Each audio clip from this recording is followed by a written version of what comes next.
What if the glitziest parties in hip-hop, the ones splashed across magazine covers, dripping in champagne and neon, were actually camouflage for something far darker?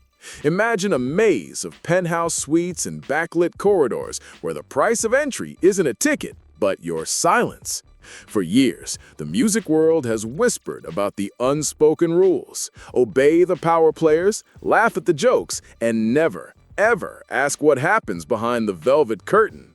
Now, with music mogul Sean "Diddy" Combs sitting at the defendant's table and a parade of famous names orbiting the witness stand, those whispers are thundering into the open. The questions are multiplying faster than the headlines. Who knew what? Who stayed quiet? And whose story is about to explode next? Week 1 of Diddy's federal trial ripped open Hollywood's most heavily guarded secret, how influence can warp the truth until right and wrong blur into pure spectacle. It started with Cassie Ventura, the on-again, off-again partner who spent 10 years at the epicenter of Diddy's empire. Her testimony painted a world where private jets and five-star suites masked threats, surveillance, and a loneliness no spotlight could burn away. Before the jury could catch its breath, comedian Kevin Hart slipped into the courtroom, looked 12 strangers in the eye, and warned that people sometimes laugh in rooms they should have left. Suddenly, the case felt bigger than one relationship. It felt like a mirror pointed straight at an industry built on applause and unspoken debts. Yet the courtroom drama is only half the story. Outside those oak-paneled walls, phones buzz with fresh leaks. A Kanye West track featuring a prison line snippet, whispers about Kid Cudi's mysteriously torched car, rumors of secret tunnels under a Beverly Hills mansion. Each new piece lands like a stone in still water, sending ripples through fan forums and boardrooms alike. And as subpoenas stack up, some stamped with names no one expected to see in a criminal file, the gross sense that the real earthquake hasn't hit yet. So buckle in. Over the next few minutes, we'll trace the fault lines from Cassie's explosive testimony to the power structures that kept so many people quiet for so long. Because if the first week revealed the cracks, week 2 promises to show us just how deep the fracture runs and who might fall in when the spotlight shifts. Cassie Ventura takes the stand. Cassie Ventura's first words under oath hit the courtroom like a grenade. She unfurled 11 years of private life, jets, penthouses, and red carpet flashes, then stripped the glamour away to reveal what she called a cycle of control, isolation, and sudden violence. The jury leaned in as she described a 2016 night at Los Angeles' Intercontinental Hotel, where security cam footage later showed Sean "Diddy" Combs hauling her through a hallway and striking her. Prosecutors say Diddy paid 6 figures to bury that tape. The jurors saw it anyway, frame by frame. Cassie testified that behind the velvet ropes were freak-off parties she was ordered to arrange, complete with strict dress codes and phone confiscations. In one incident, she claimed Diddy exploded over her brief romance with Kid Cudi. Days later, Cudi's car caught fire in his driveway. No charges were ever filed, but the story resurfaced now as part of a pattern of threats cloaked in luxury. When defense lawyers countered that Cassie had already accepted a $20 million civil settlement, she fired back. The money couldn't buy back a decade of fear. The defense pressed hard, flashing text exchanges where Cassie used heart emojis and called Diddy "my rock." Their argument? Consensual relationship, lovers' quarrels amplified by fame. Prosecutors replied that trauma victims often stay close to their abusers. Control looks normal when it's the only normal you're allowed.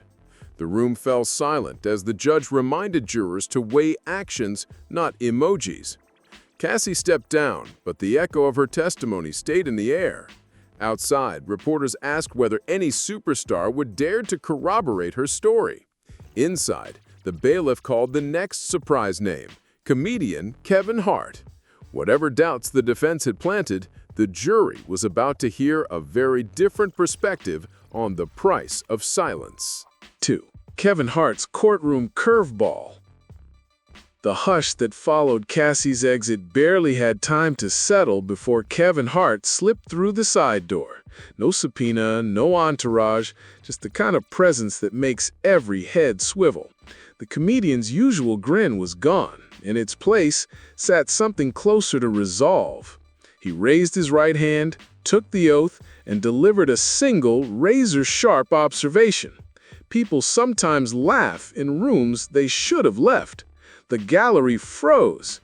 In an industry built on applause, Hart was admitting that laughter can be a survival tactic, one you use when the cost of leaving is higher than the shame of staying. He spoke for less than 10 minutes, but every sentence cut another thread in the tapestry of glamour the defense was weaving. Hart described after-hours gatherings where silence bought you safety and where a powerful host could make careers or erase them. He didn't accuse Diddy of a specific crime. He simply painted a culture where complicity felt mandatory and exit doors looked invisible. It was enough. Reporters outside typed the quote faster than the court stenographer.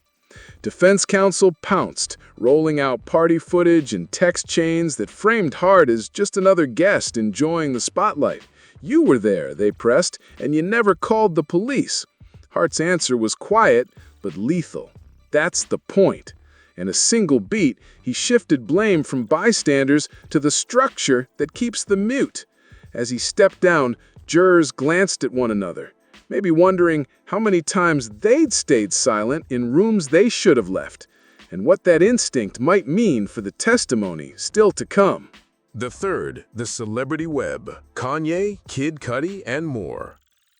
Within 48 hours of Cassie and Kevin Hart's bombshell testimonies, the trial's spotlight swung to the A-list names orbiting Diddy's world, and the circus got louder. First came Kanye West. Out of nowhere, he dropped a brooding track called Lonely Roads Still Go to Sunshine, splicing in a recorded jailhouse call where Diddy thanks him for keeping the faith. Fans split. Was it loyalty, opportunism, or both? Prosecutors pounced on the release, arguing it could sway public sentiment. The defense shrugged it off as art. Either way, Ye's cameo reminded everyone that even a courtroom can't muzzle pop culture timing. Then the jury heard from Kid Cudi, who confirmed an old rumor. After Cassie briefly dated him, Diddy allegedly vowed to blow up anything that came between them, literally. Weeks later, Cudi's Porsche erupted in flames outside his home. No criminal charges ever stuck, but Cudi testified the threat felt real enough that he slept with the lights on for months. The story isn't proven conspiracy, yet its reappearance under oath sharpened a pattern: intimidation wrapped in luxury. The name-dropping didn't stop there.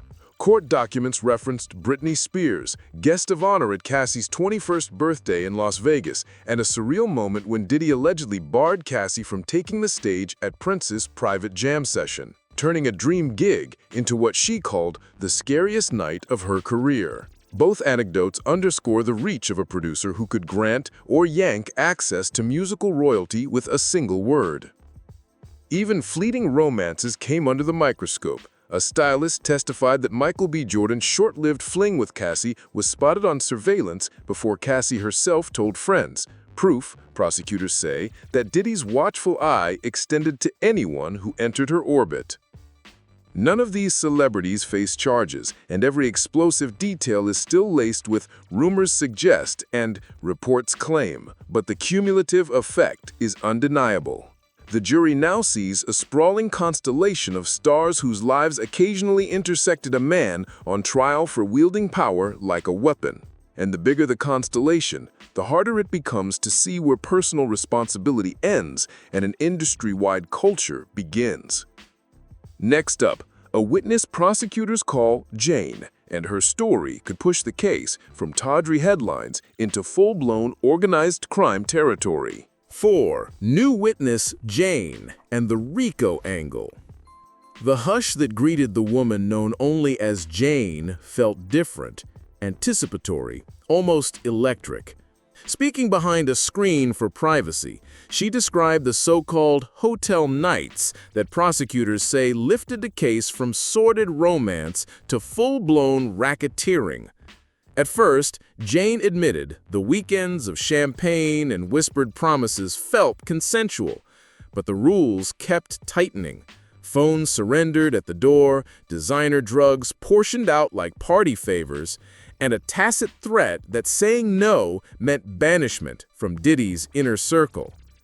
By her third visit, she testified, choice had become obligation, and the parties had morphed into what one agent later called assembly line exploitation. Prosecutors allege those nights weren't isolated. They formed the backbone of a criminal enterprise that moved women, money, and prescriptions across state lines under the glossy cover of a music empire. That's why the indictment now carries the heavy letters RICO, the same statute used against mob bosses. According to court filings, Combs's companies handled travel, security, and hush payments, creating a paper trail that looks less like romance and more like logistics. Jane went further, claiming she was offered life-changing money to soften her story once subpoenas started flying. Prosecutors backed her up with bank wire screenshots and a brokered NDA draft retrieved during the 2024 Homeland Security raid. Defense lawyers called the payments generosity, not bribery, but the judge allowed the evidence, noting it speaks to consciousness of guilt. If jurors believe Jane, her testimony links Cassie's decade of control to a pattern of predation that spanned years, cities, and corporate ledgers, exactly the connective tissue RICO statutes demand. And that pivot matters. A conviction on racketeering could carry a life sentence and expose anyone who helped facilitate the scheme, from managers to venue owners. When Jane stepped down, the prosecution didn't rest. They teased phone forensics that map private jet tail numbers to the very weekends Jane described, digital evidence that can't blush, backtrack, or be impeached. The gallery buzzed, and one reporter whispered, "This just stopped being celebrity gossip. It's organized crime now." Coming up, ex-protégés Aubrey O'Day and Dawn Richard break years of silence, stacking allegation upon allegation until the echo becomes impossible to ignore. Number 5. Industry insiders speak. Aubrey O'Day and Dawn Richard. If one voice can be dismissed, what happens when two begin to harmonize? For years, Aubrey O'Day, the breakout star of Danity Kane, hinted that life under Diddy felt less like mentorship and more like childhood trauma. Back in 2019, she told reporters she was scared to death while working for him. Critics chalked it up to sour grapes and career woes. Today, those quotes read like an alarm everyone hit snooze on. O'Day's warnings resurfaced with a vengeance on the May 17, 2025 episode of the Amy and TJ podcast, where she dissected the infamous freak-offs, backed Cassie Vandora, and predicted that way more victims would surface. She revealed a quiet meeting with Homeland Security, proof, she says, that authorities finally take her seriously, even as she clarified she has not been subpoenaed to testify. Enter Dawn Richard, another Danity Kane alum, whose on-the-record testimony exploded any notion that O'Day was simply disgruntled. Under oath on May 19, Richard described watching Diddy punch, choke, and even swing a skillet at Cassie, then threatened witnesses with the line, "People go missing if they talk." She, too, has a pending civil lawsuit alleging assault, false imprisonment, and a culture of enforced silence. Prosecutors call this the echo effect, when stories told years apart merge into a single coherent pattern of control. With two former protégés painting eerily similar portraits, lavish perks masking fear, NDAs traded like party favors, the jury must now decide whether these are isolated grievances or proof of a system engineered to protect one man's power. And as more insiders hint they're ready to speak, that echo is starting to sound a lot like a chorus. 6. The Combs dynasty under scrutiny. Just when it seemed the trial couldn't widen any further, it zeroed in on Diddy's own household, and the spotlight scorched his two eldest sons. Christian King Combs now faces a civil complaint alleging he sexually assaulted a crew member aboard a superyacht chartered and allegedly stocked by his father. The filing claims Christian forced himself on the woman in a stateroom, then bragged that Dad handles these problems. Diddy is named as a co-defendant for providing the venue, and prosecutors say for doing nothing once he learned of the attack. Federal agents were already circling when Homeland Security stormed Diddy's Los Angeles and Miami mansions in March 2024. Both Christian and his older brother Justin Combs were briefly cuffed while officers swept the properties, seizing hard drives, NDAs, and guest lists. Lawyers insisted the brothers were mere bystanders, yet investigators now treat their frequent roles as party hosts, booking venues, arranging transportation as potential links in a broader racketeering chain. Testimony this month added a darker layer. A Homeland Security agent told jurors the raids uncovered unregistered firearms, designer drugs, and encrypted CCTV feeds. Elements prosecutors say mirror the coercive hotel nights described by Cassie and Jane. If agents prove Diddy not only bankrolled but also concealed misconduct involving his sons, the legal narrative shifts from rogue relatives to an organized family enterprise. That leap from personal excess to coordinated crime could expose the entire Combs dynasty to RICO liability. Inside the courtroom, that possibility hangs heavy. Christian and Justin haven't been subpoenaed yet, but legal analysts warn their testimony could decide whether Diddy's empire is remembered as a music dynasty or dismantled as a criminal network. For the brothers, loyalty now doubles as legal risk. For the jury, the question is no longer just what did Diddy do, but how many layers of silence let him do it for so long. Raids, digital trails, and the tunnel rumor. The courtroom drama paused on March 24th last year, but the story roared on in real time when Homeland Security agents swarmed Diddy's LA and Miami mansions at dawn, rifling closets, ripping up floorboards, and rolling out evidence carts stacked with servers. By day's end, agents logged several terabytes of electronic data, from phone backups to CCTV archives, along with boxes of non-disclosure agreements and guest lists so thick they looked like phone books from the 90s. The physical haul was just as jarring. In Miami, agents testified they found unregistered firearms, designer pills in branded bags, and at least 2 handguns with their serial numbers scratched clean. Details the jury heard straight from Homeland Security agent Gerard Gannon. One assistant DA called it the hardware version of a smoking gun. As prosecutors sifted through those hard drives, they began mapping flight logs, party RSVPs, and encrypted text chains directly onto the weekends described by Cassie and Jane. The implication landed hard. Witness memories can blur, but metadata doesn't forget. And with every recovered selfie or time-stamped NDA, the case drifted further from he said, she said territory and closer to a spreadsheet of alleged crimes. Then came the internet's favorite subplot, the secret tunnels.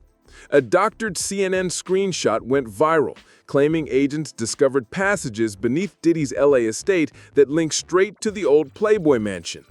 Within hours, Reuters and Vice dismantled the myth.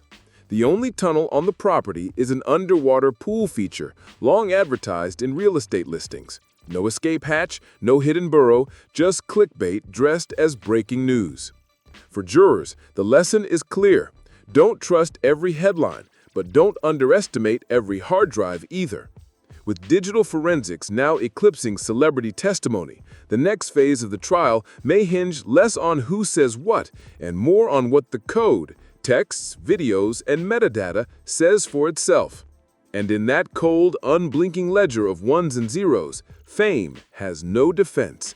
8. Big picture fallout and what's next. 4 weeks in, the trial no longer feels like a single lawsuit. It feels like a stress test for the entire entertainment machine. Labels are quietly scrubbing artist rosters, brand partners are invoking morals clauses, and streaming services have begun debating whether a guilty verdict would trigger blanket removals of Diddy-owned masters.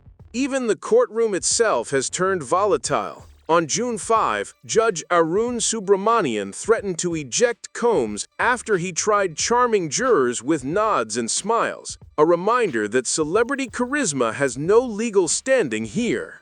Outside those oak-paneled walls, the ripple effects grow wider. Civil attorneys say they're fielding a surge of new inquiries from former assistants, dancers, and security staff who now see a path to speak. Meanwhile, Homeland Security's Digital Forensics Unit keeps unspooling metadata, linking private jet tail numbers, guest list PDFs, and time-stamped surveillance clips to the very weekends Cassie, Jane, and Don Richard described. Prosecutors hint that a superseding indictment could drop before July, adding fresh defendants if the data show a coordinated chain of facilitators. For Diddy, the stakes couldn't be higher. A RICO conviction would likely erase the empire he spent 3 decades building and could send shockwaves through every company that licensed his name. For the industry, the question is existential. Can a business model built on access and aura survive when silence no longer buys protection?